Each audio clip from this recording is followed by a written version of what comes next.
సెంటర్లో మార్చేస్తున్నారు. నా బాధ ఏంటంటే తిరుపతి దాదాపు 1,00,000 మంది జనం వస్తారు రోజుకి. ఇంక బ్రహ్మోత్సవాలకైతే లక్షల మంది వస్తారు. ఆదాయం వస్తూ ఉంది. ఆదాయం ఎట్ట ఖర్చు పెడతారో దాన్ని తంటాలు పడతారు వేరు. ఇంత ఒక సెంటిమెంట్స్ వల్ల దాన్ని దెబ్బ కొట్టే ప్రమాదం వచ్చేసింది. ఇప్పుడు గవర్నమెంట్లు మారుతున్నాయి. ఇది ఎక్కడ వచ్చిన మూల కారణం జగన్మోహన్ రెడ్డి ముఖ్యమంత్రి కాగానే రివర్స్ టెండర్స్ అని కొత్త పాలసీ పెట్టాడు. అంతకుముందు ఎక్కడైతే ఏమేమి టెండర్స్ ఉన్నాయో అవన్నీ రివర్స్ చేసి దానిలో అవినీతి జరిగిపోయింది కాబట్టి దుబారా అయింది కాబట్టి దాన్ని కంట్రోల్ చేయడానికి ఒక వ్యవస్థను నిర్మిస్తాను చెప్పేసి రివర్స్ టెండరింగ్ పెట్టాడు. అది శుద్ధంగా ఫెయిల్ అయింది కాకుండా నష్టం కూడా వచ్చింది. ప్రతి ప్రాజెక్టులో ఉన్న దాన్ని ప్రాజెక్టు పరిశీలించి పరిష్కారం చేసుకోకుండా మొత్తం ఆపిచ్చేసాడు. ఇప్పుడు పోలవరం దాదాపు 6 నెలలు సంవత్సరంలో ఆగిపోయింది. ఆ రివర్స్ టెండరింగ్ పెట్టాడు, కాంట్రాక్టర్ మార్చాడు. ఎంత మిగిలిచాడు? కొండందో వీళ్ళకి తోకను పట్టుకోలేకపోయాడు. ఇసుక టెండర్స్ రివర్స్ అని పెట్టాడు. 6 నెలల సంవత్సరం ఇసుక లేకుండా చేశాడు. బిల్డింగ్స్ ఆగిపోయినాయి. బిల్డింగ్ వర్కర్స్ అందరూ అయ్యోమని బాధపడిపోయారు. మళ్ళీ తర్వాత ఓపెన్ చేశాడు. ఓపెన్ చేసేయింది శాండ్ మాఫియా విరిగిపోయింది. ఇప్పుడు తిరుమల దేవస్థానానికి వచ్చేకాడికి నెయ్యిది టెండర్స్ మార్చాలా రివర్స్ టెండర్ పేరుతో పెట్టాడు. దీన్ని ఆ పాత పద్ధతిని మార్చాడు, కొత్త పద్ధతి పెట్టాడు. అప్పుడు 400-500 రూపాయలు ఉంటే ఇప్పుడు 320-340కు మార్చాడు. నేను మిగలబెట్టాను కదా అన్నాడు. ఎప్పుడుకైనా గుర్తుపెట్టుకోండి, స్టాండర్డ్ తగ్గితే రేట్లు కూడా తగ్గుతాయి. స్టాండర్డ్ పెరిగితే రేట్లు పెరుగుతాయి, కొంచెం ఎక్కువ పెరగచ్చు. వ్యాపారం చేసేవాళ్ళు డబ్బులు లేకుండా ఉంటారా? చేస్తారు. ఇప్పుడు దీనివల్ల ఇప్పుడు ఏమైంది? ఈ కల్తీకి సమస్య వచ్చింది. ల్యాబొరేటరీకి పోయింది. ల్యాబొరేటరీ వాళ్ళు అసలు ఆవు నెమిడి కాదని చెప్పేశారు, కల్తీనే అని చెప్పారు. ఒకటి వచ్చాక ఏ కల్తీ ఏమేమి తెలిసింది? అదేదో ఢిల్లీలో ఒక సంస్థ ఉంది, అదేదో వాళ్ళు ఇంటర్నేషనల్ బిజినెస్ ఉన్నటువంటి సంస్థ. అది వాళ్ళు ఇంటర్నేషనల్ రిపోర్ట్ చేసుకుంటారు నెయ్యి. ఇప్పుడు వాళ్ళు ఏంటంటే అది ఇంటర్నేషనల్గా వచ్చేటువంటి రకరకాలుగా ఉంటాయి, అది రోజు వస్తాయి కదా. అవి కలిసిపోయినాయి కాబట్టి 320 రూపాయలకు అమ్మగలుగుతున్నాడు. కర్ణాటక గవర్నమెంట్ వాళ్ళు ఎంత మ్యాక్సిమం 450-500 రూపాయల లోపల మేము వేయలేమన్నాడు. చివరికి టెండర్స్ 33% అని తీసేట్టున్నారు. నష్టమైన సబ్సిడీ మేము ఇస్తామని సిద్ధరామయ్య ఒప్పుకున్నాడు. ఒక 400 చిల్లరకో 500కో. మన దగ్గర ఉన్నాయి కదా. ఇప్పుడు బల్క్ ఉన్నప్పుడు పోయి అది చూడాలి మనం. అది సంస్థ ఎక్కడుంది, ప్రొడక్షన్ ఎక్కడ వస్తుంది. ట్రేడర్స్కి ఇవ్వకూడదు. ఏ ఉత్పత్తి చేసేటువంటి సంస్థకి పోవాలా దాన్ని చూడాలి. అది చూసేట్టు కనపడాల. ట్రేడర్స్కి ఇచ్చేసారు. కొత్త జీవులు ఉన్నది ఉన్నాయి. ట్రేడర్స్కి ఇచ్చినాక అనేక రకాల కల్తీలు వస్తుంటాయి. ఆ ప్రాబ్లమ్స్ వచ్చిన మాట వాస్తవమే. ఈ కల్తీలు వచ్చారు, ఓపెన్ చేశారు. సరే, దానికని ముఖ్యమంత్రి బయట చెప్పుండొచ్చా, చెప్పకూడదా అంటే ఇదంతా పాలిటిక్స్. ఇవి ఎవడోడు ఎఫెన్స్లో ట్రై చేసుకుంటున్నారు. లోపం దొరికింది కాబట్టి ఛాన్స్ దొరికింది ఆయనకి, ఎక్స్పోజ్ చేశాడు. దానివల్ల భక్తులు దెబ్బతింటారు కదా అంటే భక్తులు దెబ్బతింటారు కదా చెప్పేసి వాసన ఆపెడతారా? భక్తులు దెబ్బతింటారని చెప్పేసి వాసన ఆపిపెడితే కల్తీ జరుగుతూనే ఉంటుంది. భక్తుల సెంటిమెంట్కి మాకు సంబంధం లేదు. కొంతమంది భక్తుల సెంటిమెంట్ అంటే మాకు సంబంధం లేదు. దాని నాణ్యత ఉందా లేదా, ఆరోగ్యం ఉందా లేదా చూసుకోవాలి. ఆ ప్రకారంలో లోపల వచ్చే మాట వాస్తవం. తర్వాత ఇంకోటి, టీటీడీ ట్రస్ట్ బోర్డు అది ఒక డివోటీస్తో కలిగినట్టుగా ఉండాలి. కానీ రాను ఏమైందంటే ఇంకా ప్రభుత్వాలు రాజకీయ నిరుద్యోగులకి, కార్పొరేట్ కంపెనీస్కి ఆ ప్రకారం ట్రస్ట్లో మెంబర్లకు ఇచ్చడం మొదలుపెట్టారు. అది దాని జగన్మోహన్ రెడ్డి వచ్చినాక ఇంకొక ముందేసి శాండ్ మాఫియాకి, శాండల్వుడ్ మాఫియాకి మొదలుకు అందరికీ ఇచ్చే మొదలుపెట్టాడు. ధర్మారెడ్డి ఈవోకి వచ్చిన తర్వాత శాండ్ మాఫియా, రెడ్వుడ్ శాండల్ మాఫియాకి ఇద్దరికి ఈయన బంధువులు, దగ్గర వాళ్ళు. ఈయన చరిత్ర చాలా దరిద్రమైన చరిత్ర, ఆయన పరిపాలన కూడా. ఇవన్నీ పరాకాష్ట అయింది. ఎంత మంచివాడిని పెట్టినా ఆ చెడు దానిలో కూర్చున్నప్పుడు, లేదంటే ఎంత మంచి సమస్య పెట్టినా చెడు వాడిని కోసం పెట్టినప్పుడు ఇదే సమస్య వస్తుంది. నేను ఒకసారి కమిషన్ చెప్పా, అయ్యా ఉంటే నువ్వు ఐఏఎస్ ఆఫీసర్గానే ఉండు, లేదంటే రాజకీయ డ్రెస్ వేసుకొని మాతో పాటు తిరుగు జెండా పట్టుకొని 2 2 in 1 ఎట్ అవుతావా అని. అదేమో లేదన్నా నువ్వు అట్ట అంటావన్నా అన్నాడు. చిన్నప్పుడు తెలుసు కాబట్టి. ఆయన రాజకీయ నాయకుడిగా వ్యవహరించాడు తప్పితే టీటీడీ ఈఓగా, ఐఏఎస్ ఆఫీసర్గా ఆయన వ్యవహరించలేదు. నేను స్పష్టంగా చెప్పాను. అది ఐఆర్ఎస్ ఐఏఎస్ అన్న దగ్గరే కదా. అది కూడా దొడ్డిదారిన ఆ పదవి సంపాదించాడు, దొడ్డిదారిన.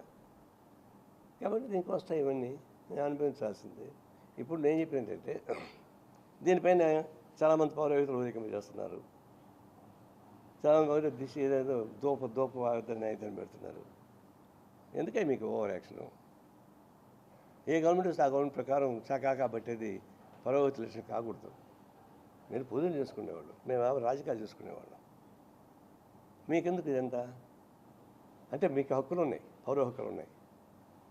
పౌర హక్కులు ఉన్నంత మాత్రాన ఇట్లాంటి సెంటిమెంట్స్ని అడ్డం పెట్టుకొని ప్రభుత్వాలు మారినప్పుడు వాళ్ళకి అనుకూలంగా భజన చేసి పద్ధతి ఉంటే, నువ్వు దేవుడికి భజన చేసుకోవా, రాజకీయ నాయకుడికి భజన చేస్తావు గొడవ. దేవుడికి భజన చేస్తే మేము కూడా దండం పెడతాం నీకు, రాజకీయ నాయకులు భజన చేస్తే మేము దండం పెడతాం. అందువల్ల ఒక విధమైన పద్ధతిలో ఇది వస్తుంది. ఇప్పటికైనా నా ఉద్దేశంలో ఇది ఎన్క్వైరీ కమిటీ వేశారు, ఏం జరుగుతుంది జరగనేయండి. ఇది ఆల్ ఇండియా ఇష్యూ. అది మరి బీజేపీ గవర్నమెంట్ ఏమంటుంది మనకు తెలియదు. ఇది డబ్బులించాం కాబట్టి వాళ్ళు ఏమనరు, కాపాడుకుంటారు. అదే ఇంకొక పార్టీగా అధికారులు ఉండి ఈ పార్టీకి ఎగురు దూకేవాళ్ళు, విశ్వ హిందూ పరిషత్తులు దూకేవాళ్ళు, ఏమో చేసేవాళ్ళు. విశ్వ పరిషత్ ఇప్పుడు దూకేర్లే, ఇప్పుడు దీన్ని ఉపయోగించుకుంటారు. ఈ సమస్యని ఆర్ఎస్ఎస్ వాళ్ళు వాళ్ళ పప్పం కోసం ప్రయత్నించే క్రమానికి స్టార్ట్ చేశారు. డైవర్ట్ అయిపోయింది, ఈ ఇష్యూ డైవర్ట్ అయిపోయింది. ఎవడనే మెయినండి, ఇది ఒక బెల్ట్లో జరుగుతుంది. దీన్ని ఆర్ఎస్ఎస్ వాళ్ళు దీన్ని ఉపయోగించి ప్రయత్నిస్తున్నారు. ఇది ఒక డేంజర్. ఇది ఇప్పటికి ఇవన్నీ ఆపేయండి. ఏదో ఎన్క్వైరీ కమిటీ వేశారు, ఎన్క్వైరీ కమిటీ రిజల్ట్ రానియండి, దాన్ని బట్టి వదిలేయండి. ఇంక దీని బదులు వీధుల్లో ఈ లడ్ల వ్యవహారం ఎవరు చేసుకొచ్చినా కూడా మేము ఖండిస్తాం. అయిపోయింది. ఎందుకు దేవుణ్ణి నమ్మేస్తారు? దేవుణ్ణి నమ్ముకునే వాళ్ళు నమ్ముతున్నారు, దేవుణ్ణి నమ్మిన వాళ్ళు నమ్ముతున్నారు. దేవుణ్ణి అమ్ముకునేవాళ్ళు కొంతమంది, నమ్ముకునేవాళ్ళు కొంతమంది. అమ్ముకునేవాళ్ళు ఇదంతా చేస్తున్నారు, నమ్ముకునే వాళ్ళ యొక్క మనం మంచి దెబ్బ కొడుతున్నారు. కాబట్టి ఇవి ఆపేయమని చెప్పి కోరుతా ఉన్నాం. రాస్తారు, అందరూ రాస్తారు, తప్పే ఉంది. రాయిపోతే అట్ట ఆయన రాయిపోతే ఇంకా ఆయన ముద్ద అయిపోడు, ఇప్పుడే ముద్ద అయిపోయినాడు. అది రాయిపోతే ఇంకా ముద్ద అయిపోతాడు. కాబట్టి రాస్తారు, తప్పకుండా రాస్తారు. మతం పేరుతో రాజకీయాలు రెచ్చగొట్టే ప్రయత్నం చేస్తాం, దీనికి ఫుల్ స్టాప్ పెట్టే అవకాశాలు. అదే చెప్తున్నాను, దాన్ని ఫుల్ స్టాప్ పెట్టాలని. ఫుల్ స్టాప్ పెట్టాలంటే అర్థం గొంగళ్ళు కూర్చొని ఆనందం అంటూ వెంట్రుక ముక్కని అరిగిపోలేము. అది ఆర్ఎస్ఎస్ నుంచి స్టార్ట్ అయింది. బీజేపీ గవర్నమెంట్ వచ్చాకనే ఇవన్నీ స్టార్ట్ అయింది. రాముడిని ఉపయోగించిన దెయ్య వంటని చేసుకుంటున్నారు. అందులో రాజకీయాలని మతానికి ఉపయోగించే పద్ధతుల్లో హోల్సేల్గా ప్రయత్నించింది బీజేపీ గవర్నమెంట్. దాని నుంచి అనేక కుక్కబోతు పొందులు వస్తూనే ఉంటాయి కిందికి. పవన్ కళ్యాణ్ గారు సనాతన ధర్మానికి విఘాతం కలిగించేలా మాట్లాడుతున్నారు, దీన్ని వదిలిపెట్టేది లేదు, ఎవరు మాట్లాడినా కూడా దీన్ని మేము ఈదిలో బయట లాగుదామని చెప్తున్నారు సార్. దీన్ని ఎలా భావించండి? అసలు సనాతన ధర్మం ఏంటో ఆయన చదువుకోమని చెప్పండి. సనాతన ధర్మాన్ని గురించి ఆయన క్షుణ్ణంగా చదివిన తర్వాత ఆ మాట మాట్లాడితే నేను కూడా ఆయన దండం పెడతా. సనాతన ధర్మం అనేది నాకు తెలిసిన 3 ముక్కలు. ఆయన పుస్తకాలు ఎక్కువ చదువుతాడు, నాకు తెలుసు. ఎక్కువ చదివిన వాళ్ళని మనం ఎడ్యుకేటెడ్స్ అంటాం. ఎక్కువ పుస్తకాలు చదువుకునే వాళ్ళని ఎడ్యుకేటెడ్స్ అంటాం, మేధావులు అనం. సమాజాన్ని క్షుణ్ణంగా స్పర్శించడం మేధావులు అంటాం. సనాతన ధర్మంలో ఏముందండి? సత్యచక్రం లేదా? భర్త చచ్చిపోతే ఆ చిత్తు మీద భార్యను కూడా కాల్చాలనేది సత్యచక్రం ఒక భాగం కాదా? భర్త ఎంత దుర్మార్గం చేసినా, తాగి వచ్చినా, తడుగొట్టినా, ఎంత కొట్టినా పెళ్ళం అణిగి మణికి ఇంట్లో ఉండాలి తప్ప అంత ఎత్తర కూడా తిరుగుబాటు చేయకూడదు. ఉందా లేదా? అంటే సార్ ఇక్కడ క్లారిఫికేషన్ సార్, పవన్ కళ్యాణ్ అనేది రోడ్డు మీద లాక్కుని వస్తుంది, సనాతన ధర్మం మీద తప్పుగా మాట్లాడతాయి అంటే ఒక హిందువు. అదే చెప్తున్నా, మళ్ళా చెప్తున్నా, సనాతన ధర్మం అనేది లడ్డు మీద మీమ్స్ వస్తున్నాయి. నేను అదంతా మర్చిపోతాను. మీమ్స్ చేస్తున్నారు, చాలా దారుణంగా చేస్తున్నారు ట్రోల్స్. బీఫ్ కావాలంటే పండుగ పోవాలా అనేంత దారుణంగా ట్రోల్ చేస్తున్నారు. ఇప్పుడు ఒక మాట అండి, నేను పవన్ కళ్యాణ్ దీన్ని రైజ్ చేసిన గురించి తప్పడం లేదు. అందరూ రైజ్ చేశారు, ఆయన రైజ్ చేశారు. ఆయన కూడా పొలిటికల్గా డెప్త్ ఉంది కాబట్టి చేస్తున్నాడు. అందరూ జగన్కి వ్యతిరేకంగా గట్టిగా ఫైట్ చేశాడు. అతను ఛాన్స్ దొరికింది కాబట్టి ఫైట్ చేస్తాడు. నేను దాని జోలికి పోలే. సనాతన ధర్మం అనే మాట అన్నాడు, ఆ ఒక్కటే. నేను మిగతా నేనేం మాట్లాడలే. సనాతన ధర్మం గురించి ఒకసారి చూసుకోండి, పరిశీలించండి దయచేసి. ఆ తర్వాత దాని గురించి మాట్లాడని చెప్పి చెప్తున్నా. జంతువుల కొవ్వు పదార్థాలు లడ్డూలోకి వెళ్తాయని మీరు నమ్ముతారా? ఇప్పుడు ఇంతమంది కోట్లాది మంది భక్తులు ఒక రకంగా అనుకుంటారు, ప్రభుత్వం ఆధారాలు చూపిస్తుంది, మీరు నమ్ముతారా? నేను దేవుడే నమ్మను, దాన్ని నమ్మని నన్ను చెప్తావు. టేస్ట్ ఉంటుంది, ఆ టేస్ట్ తగ్గిపోయింది. ఒకప్పుడు లడ్డు వస్తే 4 రోజుల పాటు ప్రిజర్వ్ ఉండేది. ఇప్పుడు వారానికే మగ్గిపోతున్నాయి. మొత్తం క్వాలిటీ పడిపోయింది. ఆ క్వాలిటీ ఇది కూడా పడిపోయింది. దీన్ని కలితారలేదని ఒక ఇది వేశారు. కోర్టు కూడా ఎవరు పోయి ఉన్నారు. తర్వాత ఎన్క్వైరీ కమిటీ వేశారు. తేలనేయండి. సిట్ వేశారు. తేలనివ్వండి. అదే నేను అందరికన్నా ముందర నేను రైజ్ చేసింది సుప్రీంకోర్టు సూమోటివ్గా తీసుకొని దీన్ని ఎంక్వైరీ కోరాను. సిట్ రిపోర్ట్ ఇప్పుడు కానీ ముఖ్యమంత్రి ఏం చెప్తే రిపోర్ట్ వస్తాయండి. ఏ గవర్నమెంట్ అని కానీ సిట్ వేశాడంటే గవర్నమెంట్ సీఎం ఏం చెప్తే రాస్తారు పాపం వాళ్ళు. అదే పెద్ద అందుకని సూమోటోగా సుప్రీంకోర్టే ఈ ఇష్యూని తీసుకోవాలి. ఎందుకు తీసుకోవాలంటే ఇది ప్రపంచవ్యాప్తంగా వ్యాప్తి చెందినటువంటి సంస్థ. ఇది భక్తులు ప్రపంచవ్యాప్తంగా ఉన్నారు. ఇది విస్తృత పరిధి ఉంది కాబట్టి సుప్రీంకోర్టు డిసిషన్ తీసుకొని సూమోటోగా ఒక ఎంక్వైరీ చేసి దీన్ని పులిస్ పెట్టిన కొన్ని మాట. అందుకని ముందు నేను ప్రపోజ్ చేశాను. దానిపైన నేను ఉన్నా. అంతేగాని నేను సిట్ పైన నమ్మకం చెప్పడం లేదు.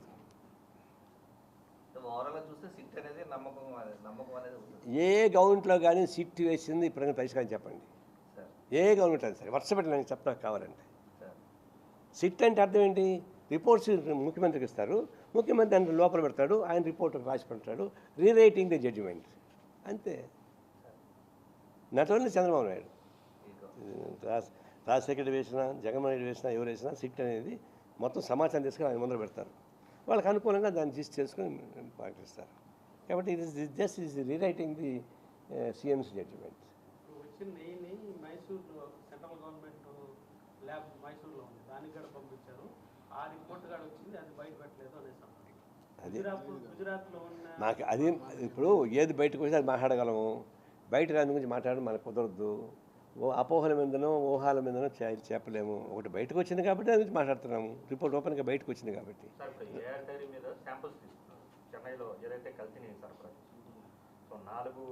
అసలు ఎందుకంటే రివర్స్ చేశారండి? ఒక జరుగుతున్న దానిలో government Karnataka the best unit. అది ద బెస్ట్ యూనిట్గా ఉన్నటువంటి కర్ణాటక ఎందుకు క్యాన్సిల్ చేయాలా? కేరళ ఎందుకు క్యాన్సిల్ చేయాలా? ట్రేడర్స్కి ఎందుకు ఇవ్వాలా? ఎందుకు చేశారు చెప్పండి. దాని సంబంధం చెప్పండి ముందర, మళ్ళీ మాట్లాడదాం మిగతా. లడ్డు తయారీలో ఖర్చు తగ్గించడానికే పెండగలుగుతారా? ఖర్చు తగ్గించాలని ఎట్లా కూర్చుంటుంది? ఖర్చు అవుతుంది, క్వాలిటీ ఉంటుంది, జనానికి ఉపయోగపడుతుంది. జనం ఏమైనా లడ్డులు తగ్గించమని అడిగారా?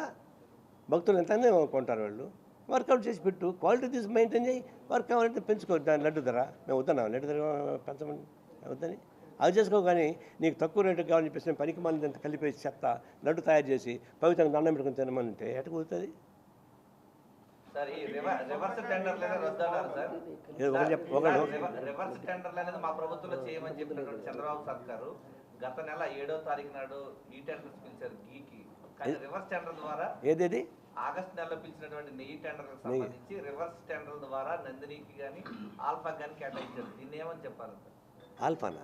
ఆల్ఫా నెయ్యి సంస్థకి 65% కేటాయించారు, 35% వచ్చేసరికి నందినికి కేటాయించారు. ఇది రివర్స్. వాస్తవానికి నందిని వాళ్ళకే ఎక్కువ ఇవ్వాలి. దీనికి ఇది కూడా ఇవ్వకూడదు. ఈ ఆల్ఫా వాళ్ళు కూడా ఇవ్వకూడదు, వాళ్ళకి ఇవ్వాలి. ఏం మాట్లాడాలో తెలియదు మనకి.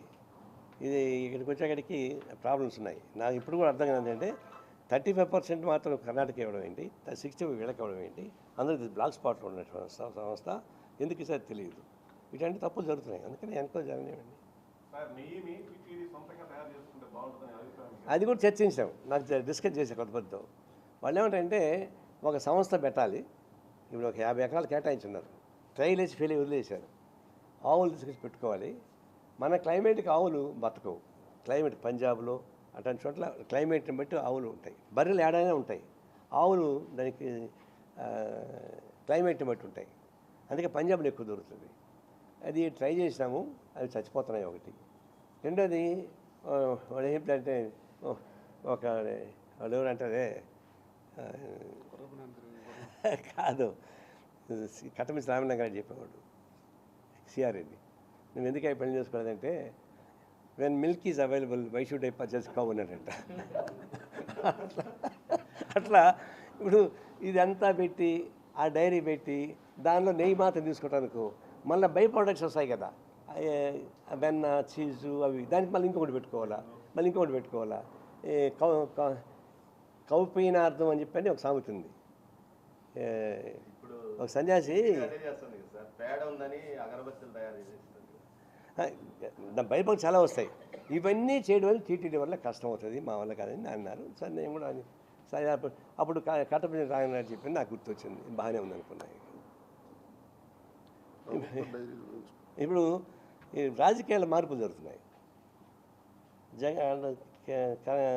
తెలంగాణలో కూడా రాజకీయ షిఫ్టింగ్స్ ఉండకూడదు అనుకున్నారు, ఫిరాయింపులు ప్రోత్సహిస్తాం అనుకున్నారు. కానీ ఇప్పుడు కొత్తగా వచ్చిన ముఖ్యమంత్రి కూడా ప్రోత్సహిస్తున్నాడు. అదేమంటే వాళ్ళు చేశారు కదా అంటున్నారు.